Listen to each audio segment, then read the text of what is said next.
ভূতের বাড়ি, কলকাতার অন্ধকার গল্প। প্রথম অধ্যায়। নতুন বাড়ি, নতুন ভয়। কলকাতার এক পুরনো পাড়ায় ছিল একটি বিশাল বাড়ি। সেই বাড়িটি দেখতে খুব সুন্দর, কিন্তু তার ইতিহাস ছিল ভয়ঙ্কর।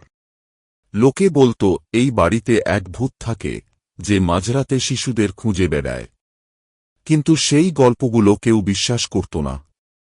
একদিন রাজীব ও তার স্ত্রী রীতা সেই বাড়িটি কিনে ফেললেন। তাদের দুই ছোট ছেলে মেয়ে, আরজা আর অভি, সঙ্গে নিয়ে তারা নতুন জীবন শুরু করলেন। প্রথম কয়েকদিন সব ঠিকঠাক ছিল, কিন্তু একদিন রাতে আরজা ঘুম থেকে উঠে বলল, মা, আমি একটা মহিলাকে দেখেছি। তিনি আমার ঘরের দরজায় দাঁড়িয়েছিলেন। রীতা হেসে বললেন, এটা তোর স্বপ্ন মাত্র। কিন্তু সেই রাতে অভিও ঘুম থেকে চিৎকার করে উঠল, মা, কেউ আমার পায়ে হাত বুলিয়েছে।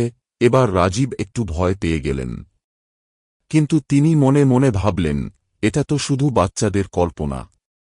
Hook point.